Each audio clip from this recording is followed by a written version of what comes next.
तज्जयति परम ज्योति समम समस्तैरनंत पर्यायै दर्पण तले विशकिला प्रतिफलति पदार्थ मालिका यत्र। श्री पुरुषार्थ सिद्धि उपाय ग्रंथ जी में आचार्य श्री अमृतचंद्र स्वामी हिंसा को त्याग करने और हिंसा धर्म का पालन करने के लिए विस्तार से हमें समझा रहे हैं। अभी तक हमने 8 जो महाहिंसा जिनमें होती है त्रष्टीवों की, ऐसे मद्य मांस और मधु और 5 औदुंबर फल, इनके त्याग करने के लिए विस्तार से इनके बारे में समझा है। और इनका जो त्याग कर देते हैं वही श्रावक जिन धर्म की देशना सुनने के पात्र होते हैं, ये बात हमने समझी। और इसके बाद फिर त्याग के प्रकार बताए कि 2 प्रकार से उत्सर्ग रूप त्याग जो 9 कोटि से किया जाता है, और दूसरा अपवाद रूप त्याग जो अनेक प्रकार का है। तो उत्सर्ग रूप जो त्याग है वह श्रेष्ठ है, वही करना चाहिए। और जो उसमें सक्षम नहीं है, नहीं कर पा रहे हैं, तो भी अपवाद रूप त्याग करते हैं जो अनेक प्रकार से है। इसके बाद जो स्थावर जीवों की हिंसा छोड़ने में अगर समर्थ नहीं है तो वे त्रस्त जीवों की हिंसा तो अवश्य छोड़ दें। और त्रस्त जीवों में भी जो बहुत आवश्यक है उसको अनिवार्यतम को छोड़कर शेष समस्त स्थावर हिंसा का भी त्याग करना चाहिए। देखो यहाँ पॉजिटिव रूप में हमें बोलना है, मतलब उतनी स्थावर हिंसा करने की उन्हें अनुमति है ऐसा नहीं, बल्कि ऐसा कि जितनी स्थावर हिंसा को वह त्याग नहीं कर सकते हैं, उसके अलावा शेष स्थावर की हिंसा का त्याग उन्हें अवश्य कर देना चाहिए। माने यहाँ त्याग करने की ही अनुमति दी जा रही है, हिंसा करने की अनुमति नहीं दी जा रही है। वो आप हिंसा त्याग नहीं कर पा रहे हैं उतनी अंश में, तो वो आपकी कमी है, लेकिन अनुमति यहाँ पर वही है कि आप संपूर्ण हिंसा का त्याग करें। अगर संपूर्ण आप नहीं कर पा रहे हैं तो आप त्रस्त हिंसा का त्याग करें, और उसके बाद भी स्थावर जो बहुत अनिवार्य है उसको छोड़कर शेष स्थावर की हिंसा का भी त्याग करें। इस प्रकार से यह अमृत रूप रसायन रूप अहिंसा धर्म प्राप्त हमें हुआ है। तो अन्य जो अज्ञानी जीव हैं उनकी क्रियाओं को देख करके, असंगत व्यवहार उनका देख करके हमें व्याकुल नहीं होना चाहिए। माने अपने अहिंसा धर्म पर हमें स्थिर रहना चाहिए, अहिंसा धर्म से हमें च्युत नहीं होना चाहिए। ये बात हमने समझ ली है।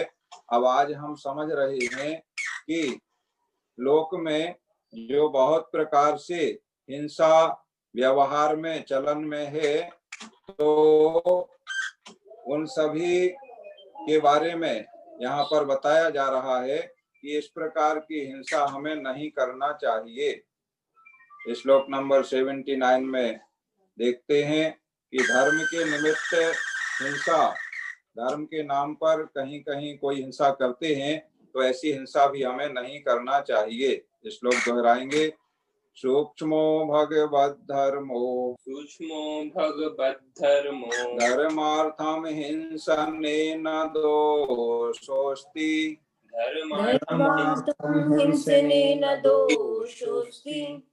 इति धर्म मुग्ध हृदयैर् न जातु भूत्वा शरीरिणो हिंस्याः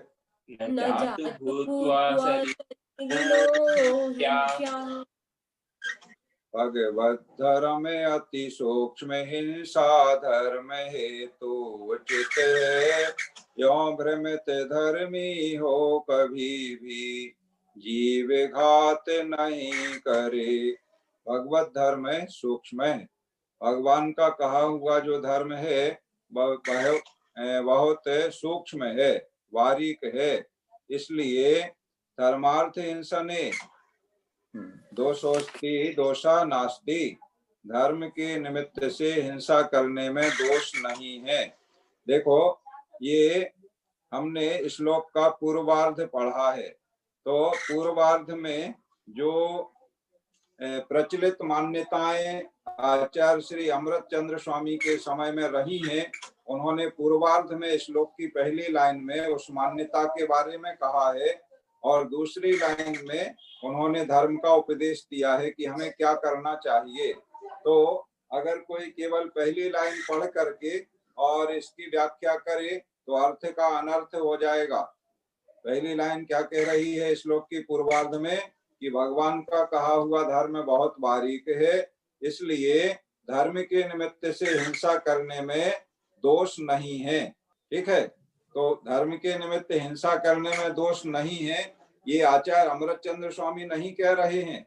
ये उस समय प्रचलित एक मान्यता थी, लोग ऐसा मानते थे, उस बात को उदाहरण दे रहे हैं और अब अपना उपदेश दे रहे हैं आगे कि करना क्या चाहिए। ये तो जो अभी कहा, ये तो लोगों की मान्यता ऐसी रही है। अब आगे दूसरी लाइन में श्लोक के उत्तरार्ध में कह रहे हैं, इति धर्म मुग्ध हृदय, ऐसा धर्म मूल अर्थात भ्रम रूप हृदय वाला भूत्वा जातु, माने होकर कभी भी शरीरणा न हिंसा, शरीरधारी जीवों को नहीं मारना चाहिए। ऊपर जो पूर्वार्ध में कहा है, इस प्रकार ये धर्म मूल माने जो धर्म के प्रति मूर्खता का आचरण करते हैं, उनकी ऐसी मान्यता है कि जो सूक्ष्म धर्म है भगवान का कहा हुआ, उस धर्म के निमित्त से हिंसा करने में दोष नहीं है। ऐसा मूर्ख लोग ऐसा कहते हैं, मूर्ख लोगों की ऐसी मान्यता है जो धर्म से मूढ़ हैं, माने धर्म जानते नहीं है, उन्हें धर्म का ज्ञान नहीं है, वो धर्म से मूढ़ हैं, जो ऐसा कहते हैं ऊपर की लाइन जैसा। तो इस प्रकार से आप भी धर्म मूढ़ होकर के या भ्रम रूप हृदय वाले होकर के उनकी बातों को सुन करके आपने तो परम अहिंसा रूप रसायन अमृत प्राप्त किया है जो मोक्ष का कारणभूत है। तो इस प्रकार के धर्म मूढ़ लोगों के आचरण को देख करके या उनकी बातों को सुन करके कभी भी आप शरीरधारी जीवों को नहीं मारो, नहीं मारना चाहिए। इस प्रकार से समझा रहे हैं अपने शिष्यों के लिए, धर्मात्माओं के लिए, अपने परम अहिंसा धर्म में स्थिर रहने के लिए। श्लोक दोहराते हैं, सूक्ष्मो भगवत धर्मो धर्मार्थम हिंसने न दोषोस्ति, इति धर्म मुग्ध हृदयैर न जातु भूत्वा शरीरिणो हिंसा है। और अब इसी प्रकार के आगे और भी श्लोक आएंगे, तो एक एक मान्यता जो लोक में उस समय प्रचलन में रही होंगी उनको यहाँ पर बताया गया है कि इस प्रकार ये धर्म से जो मूर्ख लोग हैं, मूढ़ हैं, अज्ञानी लोग हैं, धर्म का जिनको ज्ञान नहीं है, ऐसे धर्म मूढ़ लोगों के द्वारा इस प्रकार की जो मान्यता है चल रही हैं, तो आप इस प्रकार के काम ना करें। अब देखो दूसरी एक मान्यता को ले रहे हैं श्लोक नंबर 80 में कि देवों के नाम से भी हिंसा नहीं करना चाहिए। बहुत सारे देवी देवताओं के नाम से कहीं बलि वगैरह चढ़ाई जाती है, कहीं कुछ होता है कि उससे देवता प्रसन्न हो जाते हैं, कहीं देवी को बलि चढ़ाओ तो बीमारी ठीक हो जाती है। इस प्रकार की नाना प्रकार की मान्यताएं लोक में अभी भी चलती हैं, पहले भी इस तरह की चलती रही होंगी।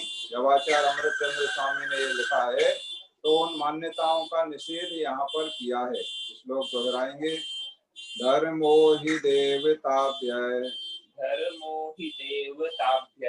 प्रभवति ताभ्या प्रदेयमेह सर्वम्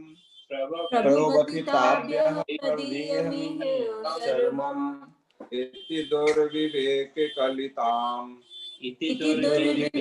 कलिताम् दिशणां न प्राप्य देहिनो हिंसा, धिषणां न प्राप्य देहिनो हिंसा। अत धर्म देवों से प्रगट्यो उन्हें दे यहाँ सभी, इस दुर्विवेकी मति को पा नहीं करो हिंसा कर। धर्म देवताभ्या प्रभवति ही, निश्चय से धर्म देवों से उत्पन्न होता है, इसलिए यह ताभ्या सर्वम प्रदेयम, इस लोक में उनके कुछ दे देना चाहिए। ये उन्हीं धर्म मूढ़ लोगों की मान्यता है कि लोक में धर्म देवों से प्रकट होता है तो देवों के लिए सब कुछ दे देना चाहिए। इति दुर्विवेक कलिताम, ऐसी अविवेक से ग्रसित दिशणाम प्राप्त, माने बुद्धि प्राप्त करके, ऐसी अविवेक से ग्रसित बुद्धि प्राप्त करके, ऊपर के श्लोक के पूर्वार्ध में पहली लाइन में जो बताई गई है मान्यता, वो किसकी मान्यता है? जो अविवेकी जीव हैं उनकी मान्यता है कि निश्चय से धर्म देवों से उत्पन्न होता है, इसलिए लोक में उन देवों के लिए सब कुछ दे देना चाहिए।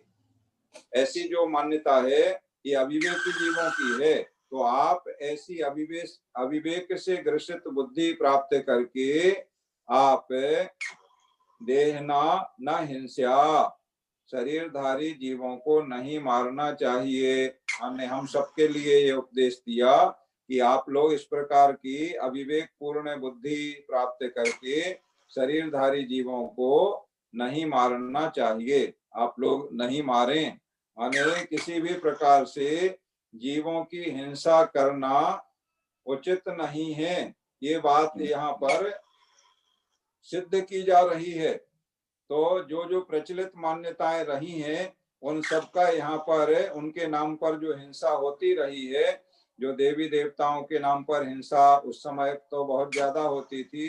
भगवान महावीर स्वामी के समय में भी इस तरह की यज्ञ वगैरह के नाम पर हिंसा होती थी। तो उस समय भगवान महावीर स्वामी के काल में भी निषेध किया गया और उसके बाद भी होती रही।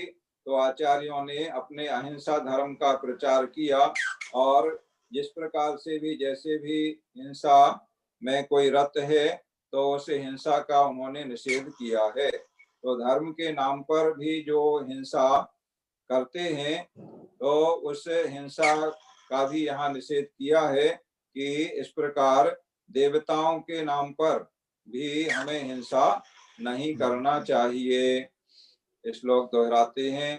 धर्मो हि देवताभ्या प्रभवति ताभ्या प्रदेय में सर्वम् इति दुर्विवेक कलिताम् देषणाम् न प्राप्य देहिनो हिंसा। इस प्रकार आज श्लोक नंबर 79 में हमने समझा कि धर्म के निमित्त से हमें हिंसा नहीं करना चाहिए, यानी धर्म के नाम पर हिंसा नहीं करना चाहिए। और श्लोक नंबर 80 में हमने समझा कि देवों के लिए भी हमें हिंसा नहीं करना चाहिए। देवी देवताओं के नाम पर बलि आदि चढ़ाने के नाम पर जो हिंसा होती है कि इससे देवता प्रसन्न हो जाते हैं, तो ऐसी हिंसा भी हमें नहीं करना चाहिए। माने किसी भी प्रकार से कोई भी जीव हमें हमारे द्वारा नहीं मारा जाना चाहिए।